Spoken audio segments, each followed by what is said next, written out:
Hey everybody, it's Rob with Travels with Dottie, and today is July 24th, 2023, and you might notice you don't hear any road noise because I recorded this whole thing and the sound was so terrible that I had to mute it, and then when I got back home sort of re-record the narrative.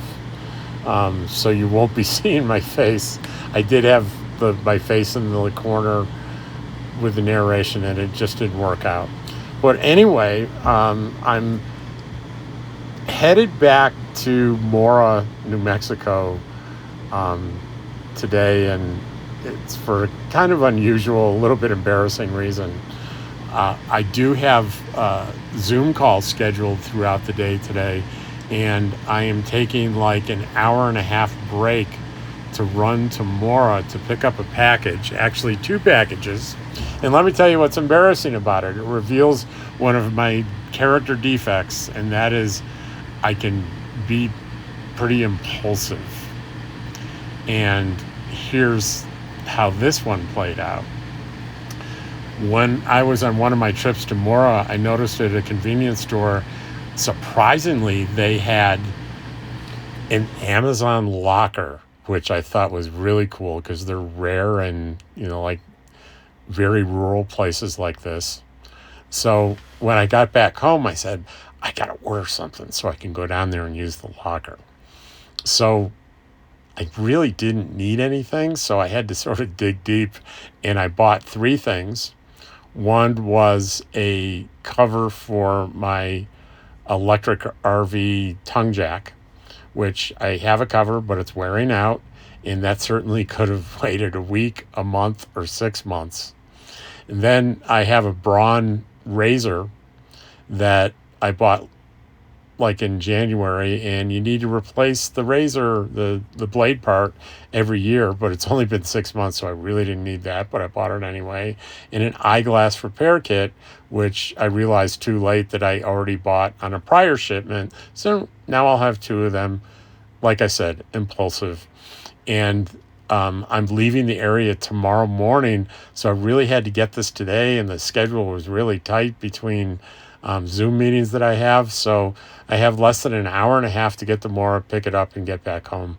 But I should be able to do it because it takes, without interruption, 25 minutes each way. So anyway, now that I've disclosed to you by kind of impulsive nature, I'm going to tell you more stories about Rob impulses in the past. And the ones that I think of have to do with, well, first, my first RV.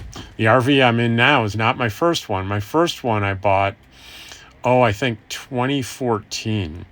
I was living in Idaho.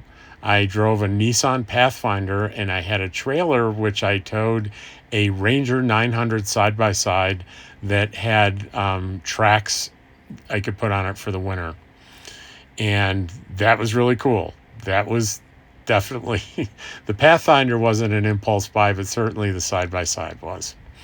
Anyway, I had a good friend of mine, and she's not with us anymore, God rest her soul. Her name was Patty. And Patty said, Rob, I went to the car dealership and they had someone that traded in a travel trailer that they never bothered using, so they're selling it as used. And I went through it, and I thought it would be perfect for you. And she got my curiosity up. I went and checked it out. I walked through it, and I decided in that moment, I want a travel trailer. I want to buy this. I'd never used any kind of RV before, didn't know anything about it. But I did it. And I had to trade in my Pathfinder, too, to get a truck to tow it. So who knows how much money I lost in that deal.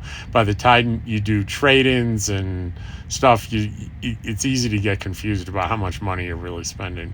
But I got the trailer, and I ended up loving it. And that impulsive decision was worth it for me, because now I live in an RV full time, and I've never been more happy. And the background noise just picked up again. That's not the truck. That's the AC in the trailer as I'm recording this. Hopefully that won't be too bad, because it's about 85, 86 degrees outside. Anyway, so Then we get into my history of home buying. Now, it's not all bad.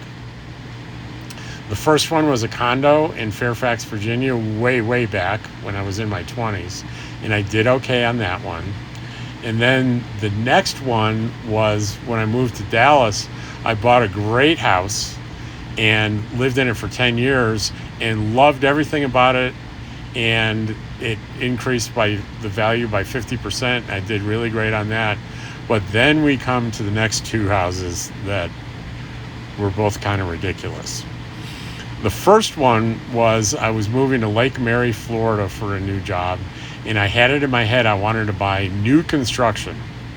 Even something that had been built. Like, have no idea why I thought that, but I found a development and a lot for sale, and the lot was on the edge of the development overlooking a pond and a farm. So I thought it was like the best lot in the whole development. So I bought that, ordered a house with a pool, and when I was doing the deal and standing on the lot with the salesperson, a train went by pretty close.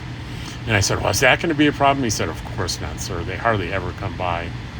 That liar. Had he told me the truth, I don't know if he knew the whole truth, but the truth was that a train comes by there every hour on the hour, 24 hours a day. In addition, there's a little sign right next to where my house is. It's a little square white sign on the railroad track with a W on it. The engineer is legally required to blow the whistle at that sign. So not only 24 hours a day, one train every hour, but they blow their whistle.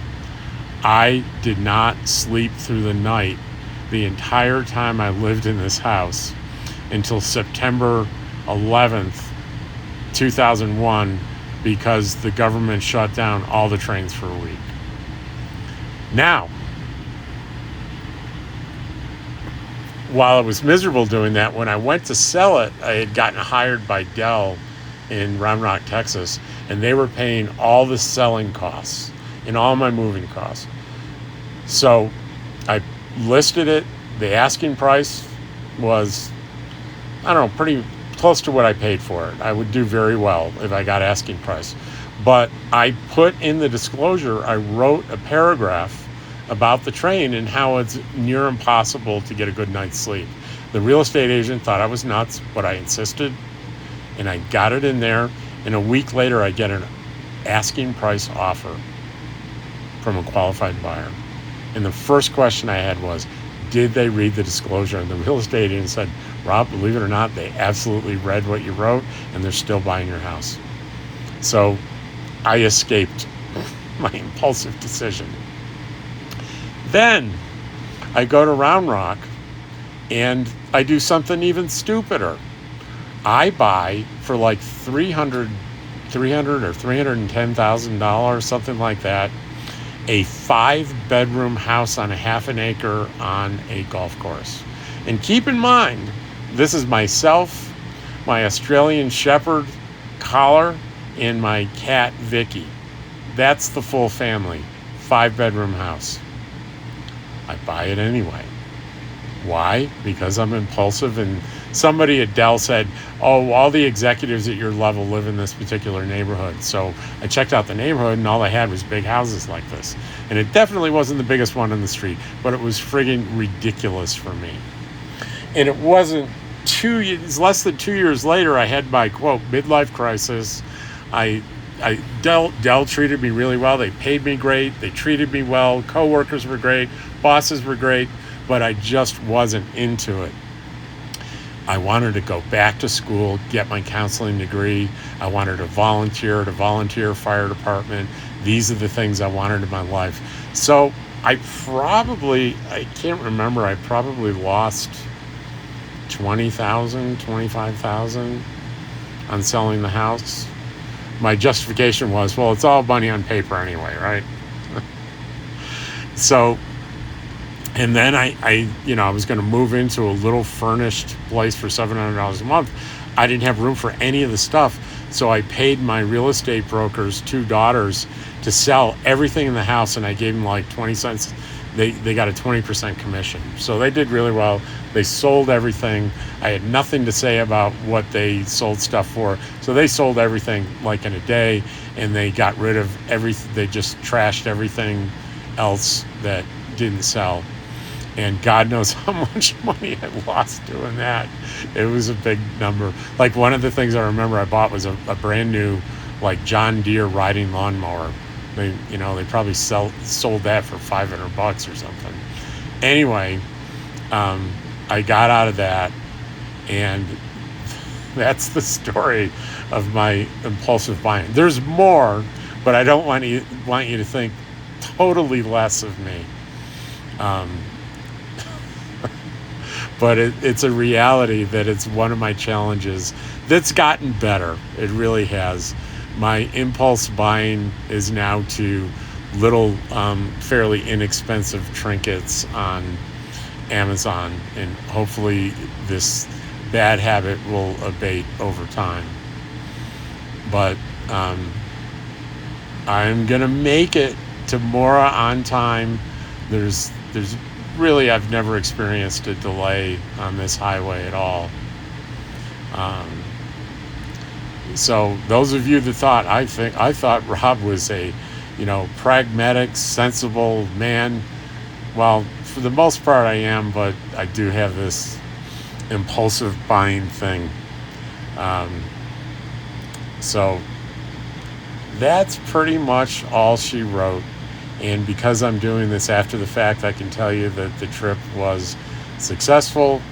I got the 3 items, and I turned around and I got back to camp with about almost 15 minutes to spare. I was at my meeting on time, and everything worked out for the best. So that's pretty much it for today. I know you got me just yammering on about myself and the same old New Mexico road trip, so this may not be a very popular video, but what the heck. So here is my fascination in Amazon Locker, and I would show you me picking it up, but I need the phone for the codes. So okay, I got my 2 packages, and I'm headed back to camp. It is 1:17. And it's a 25-minute drive, maybe 26-minute drive. So I will be back, barring any unforeseen circumstances. I'll be back in time for my Zoom meeting. But there we go. Amazon Locker. I got to use it. And I used 2 little, it's kind of neat.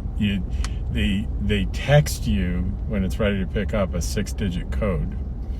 And I had 2 packages, so